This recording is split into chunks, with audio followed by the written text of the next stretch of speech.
আকাশবাণী আগরতলা। স্থানীয় সংবাদ পড়ছে চন্দন লেখাপাল। এখনকার বিশেষ বিশেষ খবর হলো, প্রধানমন্ত্রী নরেন্দ্র মোদী আজ বন্দে মাতরম সঙ্গীতের ১৫০ বছর পূর্তি উপলক্ষে বর্ষব্যাপী অনুষ্ঠানের উদ্বোধন করেছেন। মুখ্যমন্ত্রী অধ্যাপক ড মানিক সাহা আজ বন্দে মাতরম রচনার ১৫০ বছর পূর্তির রাজ্যভিত্তিক অনুষ্ঠানের সূচনা করেন। রাজ্যপাল ইন্দ্রসেনা রেড্ডি নাল্লু বন্দে মাতরমের ১৫০ বছর পূর্তি উপলক্ষে আজ আমবাসা টাউন হলে ধলাই জেলা প্রশাসন আয়োজিত অনুষ্ঠানের সূচনা করেন। ছত্তিশগড়ে অনুষ্ঠিত অনূর্ধ্ব ১৪ বছরের জাতীয় সাব জুনিয়র ফুটবল প্রতিযোগিতার বালক বিভাগে ত্রিপুরা গ্রুপ চ্যাম্পিয়ন হয়ে সেমিফাইনালে উঠেছে। এবারে সংবাদ বিস্তারিত। প্রধানমন্ত্রী নরেন্দ্র মোদী আজ নতুন দিল্লিতে ইন্দিরা গান্ধী ইন্ডোর স্টেডিয়ামে বন্দে মাতরম সঙ্গীতের ১৫০ বছর পূর্তি উপলক্ষে বর্ষব্যাপী অনুষ্ঠানের উদ্বোধন করেছেন। বন্দে মাতরম, বন্দে মাতরম, সুজলাম সুফলাম মলয়জ শীতলাম, শস্য শ্যামলাম মাতরম, বন্দে মাতরম। প্রধানমন্ত্রী এই উপলক্ষে একটি স্মারক ডাক টিকিট এবং মুদ্রা প্রকাশ করেছেন। তিনি বন্দে মাতরম 150.in পোর্টাল চালু করেন, যেখানে জনগণ বন্দে মাতরম গান গেয়ে ভিডিও আপলোড করতে পারবেন এবং সার্টিফিকেট পাবেন। প্রধানমন্ত্রী বলেন, বন্দে মাতরম একটি মন্ত্র, একটি শক্তি, একটি স্বপ্ন এবং একটি সংকল্প। বন্দে মাতরম এক শব্দ हमें इतिहास में ले जाता है।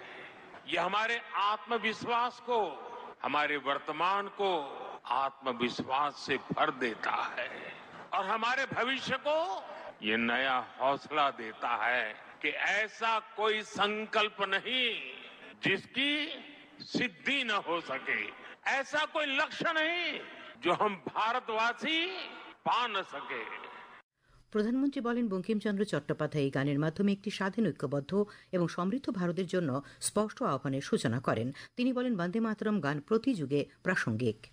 वंदे मातरम का मूल भाव है भारत माँ भारती, भारत की शाश्वत संकल्पना, वो संकल्पना जिसने मानवता के प्रथम प्रहर से खुद को गढ़ना शुरू कर दिया, जिसने युगों युगों को एक एक अध्याय के रूप में पढ़ा, शून्य से शिखर तक उनकी यात्रा और शिखर से पुनः शून्य में उनका विलय, भारत ने ये सब कुछ देखा है।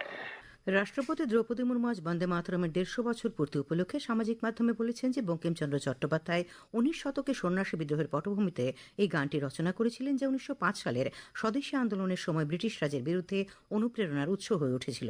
উপরাষ্ট্রপতি সিপি রাধাকৃষ্ণন সামাজিক মাধ্যমে বন্দে মাতরমকে একটি কালজয়ী সঙ্গীত হিসেবে বর্ণনা করে বলেন, এটি জাতীয়তাবাদের চেতনা জাগ্রত করেছে এবং প্রজন্মের পর প্রজন্মকে অনুপ্রাণিত করে চলেছে। মুখ্যমন্ত্রী অধ্যাপক ড মানিক সাহা আজ আগরতলা সচিবালয় প্রাঙ্গণে বন্দে মাতরমের ১৫০ বছর পূর্তির রাজ্যভিত্তিক অনুষ্ঠানের সূচনা করেন। মুখ্যমন্ত্রী বলেন, বন্দে মাতরম শুধুমাত্র একটি সঙ্গীতই নয়, এটি আগামী প্রজন্মের মধ্যে দেশাত্মবোধের ভাবনা ও দেশপ্রেম জাগিয়ে তোলার অন্যতম মাধ্যম। আজ থেকে আগামী বছরের ৭ই নভেম্বর পর্যন্ত দেশ জুড়ে ৪টি পর্যায়ে বিভিন্ন কর্মসূচির মধ্য দিয়ে বন্দে মাতরম গান রচনার ১৫০ বছর পূর্তি উদযাপন করা হবে। শুরুতে মুখ্যমন্ত্রী সহ অন্যান্য অতিথিরা ভারত মাতার প্রতিকৃতিতে মাল্যদান করে শ্রদ্ধা জানান। পরে এই গানের প্রেক্ষাপট নিয়ে স্বল্পদৈর্ঘ্যের তথ্যচিত্র প্রদর্শিত হয়। অনুষ্ঠানে দেশজন শিল্পী বন্দে মাতরম গানটি পরিবেশন করেন। রাজ্যপাল ইন্দ্রসেনা রেড্ডি নাল্লু বন্দে মাতরম গান রচনার ১৫০ বছর পূর্তি উপলক্ষে আমবাসা টাউন হলে ধলাই জেলা প্রশাসন আয়োজিত অনুষ্ঠানের সূচনা করেন। তিনি ভারত মাতার প্রতিকৃতিতে পুষ্পার্ঘ্য অর্পণ করেন। অনুষ্ঠানে সমবেত বন্দে মাতরম সঙ্গীত গাওয়া হয়। উপস্থিত ছিলেন প্রাণী সম্পদ বিকাশ মন্ত্রী সুধাংশু দাস, ধলাই জেলা সভাধিনেত্রী সুস্মিতা দাস, বিধায়ক চিত্তরঞ্জন দেববর্মা, বিধায়িকা স্বপ্না দাস পাল প্রমুখ।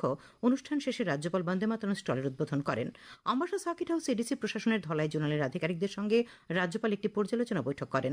তারপর তিনি কমলাছড়া ও হাদুল্লক পাড়ায় পুনর্বাসনপ্রাপ্ত ব্রু উদ্বাস্তুদের সঙ্গে কথা বলেন এবং তাদের বাড়িঘর, অঙ্গনওয়াড়ি কেন্দ্র ইত্যাদি পরিদর্শন করেন। বন্দে মাতরমের ১৫০ বছর পূর্তি উপলক্ষে আগরতলার মুক্তধারা অডিটোরিয়ামে পশ্চিম জেলাভিত্তিক অনুষ্ঠানের সূচনা করে বিদ্যুৎ মন্ত্রী রতনলাল নাথ বলেন, দেশকে বিকশিত করতে হলে অতীত সম্পর্কে জ্ঞান অর্জন প্রয়োজন। উপস্থিত ছিলেন সাংসদ রাজীব ভট্টাচার্য, পশ্চিম ত্রিপুরা জেলা সভাধিপতি বিশ্বজিৎ শীল, পশ্চিম ত্রিপুরা জেলা শাসক ড বিশাল কুমার প্রমুখ। ধর্মনগরের অর্ধেন্দু ভট্টাচার্য স্মৃতিভবনে আয়োজিত অনুষ্ঠানে বর্ষব্যাপী অনুষ্ঠানের সূচনা করেন শিল্প বাণিজ্য মন্ত্রী শান্তনা চাকমা। উপস্থিত ছিলেন বিধায়ক যাদবলাল নাথ, উত্তর ত্রিপুরা জেলা পরিষদের সভাধিনেত্রী অপর্ণা নাথ, ধর্মনগর পৌর পরিষদের চেয়ারপারসন মিতালানী দাস সেন প্রমুখ। উপস্থিত সবাই বন্দে মাতরম গানে সুর মেলান। যুব বিষয়ক মন্ত্রী টিঙ্কু রায় আজ কৈলাসহরের ঊনকোটি কলাক্ষেত্রে আয়োজিত জেলাভিত্তিক অনুষ্ঠানের উদ্বোধন করে বলেন, বন্দে মাতরম স্তোত্র জাতীয় চেতনার প্রতীক। বক্তব্য রাখেন কৈলাসহর পৌর পরিষদের চেয়ারপারসন চপলরানী দেবরায়, ঊনকোটি জেলার জেলাশাসক ডক্টর তমাল মজুমদার প্রমুখ। অনুষ্ঠানে 150 জন ছাত্রছাত্রী সমবেতভাবে বন্দে মাতরম গীত পরিবেশন করেন। খবর প্রচারিত হচ্ছে আকাশবাণীর আগরতলা কেন্দ্র থেকে। আকাশবাণীর সংবাদের আপডেট পেতে লগ ইন করুন www.newsonair.com এবং নিউজ অন এয়ার অ্যাপ এবং টুইটার ও ফেসবুক প্ল্যাটফর্মে এআইআর নিউজ অ্যালার্টসে। ইউটিউবে লক্ষ্য রাখুন নিউজ অন এয়ার অফিসিয়ালে। আকাশবাণী আগরতলার সংবাদের আপডেট পেতে দেখুন টুইটার বা এক্স হ্যান্ডেলে আকাশবাণী নিউজ আগরতলা, ফেসবুকে এআইআর নিউজ আগরতলা এবং ইউটিউবে আকাশবাণী নিউজ আগরতলা। মুখ্যমন্ত্রী অধ্যাপক ডক্টর মানিক সাহা বলেছেন, জনজাতি এলাকার সার্বিক উন্নয়নে কেন্দ্র ও রাজ্য সরকার যৌথভাবে কাজ করছে। গোমতী জেলার কিল্লা দশরথদেব মেমোরিয়াল ইংরেজি মাধ্যম মডেল হাইস্কুল মাঠে আজ জনজাতি মহিলাদের মধ্যে তাঁত বুননের সুতা বিতরণ অনুষ্ঠানে তিনি কথা বলেন। মুখ্যমন্ত্রী জনজাতিদের উন্নয়নে গৃহীত বিভিন্ন প্রকল্প বিস্তারিত উল্লেখ করেন। উপস্থিত ছিলেন জনজাতি কল্যাণমন্ত্রী বিকাশ দেববর্মা, সাংসদ রাজীব ভট্টাচার্য, বিধায়ক রামপদ জমাতিয়া প্রমুখ। সিপিআইএম এর উদ্যোগে আজ আগরতলার মেলার মাঠে নভেম্বর বিপ্লব দিবস উপলক্ষে অনুষ্ঠানের আয়োজন করা হয়। অনুষ্ঠানে বিরোধী দলনেতা জিতেন্দ্র চৌধুরী বলেন, মানুষের মৌলিক অর্থনৈতিক এবং সামাজিক সমস্যা সমাধানের লক্ষ্যে গণতন্ত্রের ভিতকে আরও শক্তিশালী করতে হবে। অনুষ্ঠানে উপস্থিত ছিলেন প্রাক্তন মন্ত্রী মানিক দে, বিধায়ক রতন ভৌমিক প্রমুখ। এয়ারপোর্ট অথরিটি অব ইন্ডিয়ার পক্ষ থেকে আগরতলা এমবিবি বিমানবন্দরে আয়োজিত অনুষ্ঠানে বন্দে মাতরম সঙ্গীত পরিবেশন করেন শিল্পী প্রসেনজিৎ মজুমদার। তার সঙ্গে সুর মেলান বিমানবন্দরের আধিকারিক কর্মী এবং সিআইএসএফ জওয়ানরা। দিনটির তাৎপর্য ব্যাখ্যা করেন আগরতলা বিমানবন্দরের অধিকর্তা কে এম মেহরা। নতুন দিল্লির আকাশবাণী ভবনে আজ বন্দে মাতরমের 150তম বার্ষিকী উদযাপন অনুষ্ঠানে সংবাদ বিভাগের অতিরিক্ত মহানির্দেশক ধীরাজ এম কাকাদিয়া যোগ দেন। এ উপলক্ষে নিউ ব্রডকাস্টিং হাউস প্রাঙ্গণে বেশ কয়েকজন শিল্পী একত্রিত হয়ে জাতীয় সঙ্গীত পরিবেশন করেন।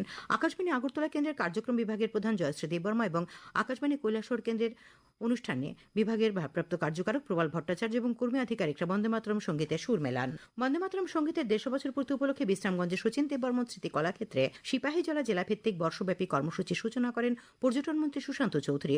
উপস্থিত ছিলেন বিধায়ক অন্তরা সরকার দেব, জেলা শাসক ডক্টর সিদ্ধার্থ শিব জয়সওয়াল প্রমুখ। দক্ষিণ জেলা প্রশাসনের উদ্যোগে বিলোনিয়া শচীন দেববর্মন অডিটোরিয়ামে আয়োজিত অনুষ্ঠানে উপস্থিত ছিলেন সমবায় মন্ত্রী শুক্লাচরণ নোয়াতিয়া, দক্ষিণ জেলা পরিষদের সভাধিপতি দীপক দত্ত, জেলা শাসক মোহাম্মদ সাজ্জাদ পি প্রমুখ। অনুষ্ঠানে অতিথিরা ও বিভিন্ন স্কুলের শিক্ষক শিক্ষিকা ছাত্রছাত্রীরা বন্দে মাতরম সঙ্গীতে সুর মেলান। শান্তিরবাজার পুর পরিষদের আয়োজিত অনুষ্ঠানে উপস্থিত ছিলেন বিধায়ক প্রমোদ রিয়াং, পুর পরিষদের চেয়ারপারসন স্বপ্না মজুমদার বৈদ্য প্রমুখ। আগরতলায় প্রদেশ বিজেপি কার্যালয়ে আয়োজিত অনুষ্ঠানে বিজেপি নেতৃবৃন্দ কর্মীরা বন্দে মাতরম সঙ্গীত পরিবেশন করেন। উপস্থিত ছিলেন প্রদেশ বিজেপি সহসভাপতি সুবল ভৌমিক, মুখপাত্র নবেন্দু ভট্টাচার্য প্রমুখ। ত্রিপুরা পাবলিশার্স গিল্ড ও এগিয়ে চলো সংঘের যৌথ উদ্যোগে 3 দিনব্যাপী চতুর্থ বই উৎসব আজ আগরতলার এগিয়ে চলো সংঘ মাঠে শুরু হয়েছে। উদ্বোধন করেন ওড়িশা উচ্চ আদালতের অবসরপ্রাপ্ত প্রধান বিচারপতি শুভাশিস তলাপাত্র। উপস্থিত ছিলেন বিশিষ্ট লেখক বুধরায় দেববর্মা, গিল্ডের সভাপতি শুভব্রত দেব, এগিয়ে চলো সংঘের সভাপতি চঞ্চল নন্দী। খোয়াই জেলা প্রশাসনের উদ্যোগে আজ খোয়াই দশরথদেব মেমোরিয়াল কলেজের অডিটোরিয়ামে আয়োজিত অনুষ্ঠানে উপস্থিত ছিলেন বনমন্ত্রী অনিমেষ দেববর্মা, জনজাতি কল্যাণমন্ত্রী বিকাশ দেববর্মা, খোয়াই জেলার জেলা শাসক রজত পান্ত প্রমুখ। অনুষ্ঠানে বনমন্ত্রী বলেন, বর্তমান প্রজন্মের ছাত্রছাত্রীদের বন্দে মাতরম সঙ্গীতের ইতিহাস সম্পর্কে জানার উপর গুরুত্ব দিতে হবে। খেলার খবর। ছত্তিশগড় অনুষ্ঠিত অনূর্ধ্ব 14 বছরের জাতীয় সাব জুনিয়র ফুটবল প্রতিযোগিতার বালক বিভাগে ত্রিপুরা গ্রুপ চ্যাম্পিয়ন হয়ে সেমিফাইনালে উঠেছে। গ্রুপের দ্বিতীয় খেলায় আজ রামকৃষ্ণ আশ্রম মাঠে রাজ্যদল 8-0 গোলের বিশাল ব্যবধানে আন্দামান ও নিকোবরকে হারিয়ে দেয়। রাজ্যদলের পক্ষে সান জমাতে হ্যাট্রিক করে। এছাড়া আকাশ রিয়াং 2টি এবং মেসকারিয়ান রিয়াং, সায়ন দাস ও প্রদীপ পার্সি 1টি করে গোল করে। সেমিফাইনালে রাজ্যদল খেলবে শক্তিশালী তামিলনাড়ুর বিরুদ্ধে। ত্রিপুরা ও আসামের মধ্যে রঞ্জি ট্রফির 4 দিনের খেলা আগামীকাল থেকে আগরতলায় শুরু হচ্ছে। এমবিবি স্টেডিয়ামে সকাল 8:30টায় ম্যাচটি শুরু হবে। আজ উভয় দল বেশ কিছুটা সময় অনুশীলন করে। এর আগে 3টি করে ম্যাচ খেলে ত্রিপুরা 3 এবং আসাম 2 পয়েন্ট সংগ্রহ করেছে। আবহাওয়া। আগামীকাল আকাশ আংশিক মেঘাচ্ছন্ন থাকবে, সকালে হালকা কুয়াশা পড়ার সম্ভাবনা রয়েছে। আগামীকাল সর্বোচ্চ তাপমাত্রা 31 ডিগ্রি সেলসিয়াস এবং সর্বনিম্ন 23 ডিগ্রি সেলসিয়াসের কাছাকাছি থাকতে পারে। শেষ করার আগে খবরের বিশেষ অংশগুলি আর একবার। প্রধানমন্ত্রী নরেন্দ্র মোদী বন্দে মাতরম সঙ্গীতের 150 বছর পূর্তি উপলক্ষে বর্ষব্যাপী অনুষ্ঠানের উদ্বোধন করেন। মুখ্যমন্ত্রী অধ্যাপক ডক্টর মানিক সাহা বন্দে মাতরম গান রচনার 150 বছর পূর্তি উপলক্ষে রাজ্যভিত্তিক অনুষ্ঠানের সূচনা করেছেন। রাজ্যপাল ইন্দ্রসেনা রেড্ডি নাল্লু বন্দে মাতরমের 150 বছর পূর্তি উপলক্ষে আজ আমবাসা টাউন হলের অনুষ্ঠানে যোগ দেন। ছত্তিশগড় অনুষ্ঠিত অনূর্ধ্ব 14 বছরের জাতীয় সাব জুনিয়র ফুটবল প্রতিযোগিতার বালক বিভাগে ত্রিপুরা গ্রুপ চ্যাম্পিয়ন হয়ে সেমিফাইনালে উঠেছে। স্থানীয় সংবাদ আজকের মতো এখানে শেষ হলো।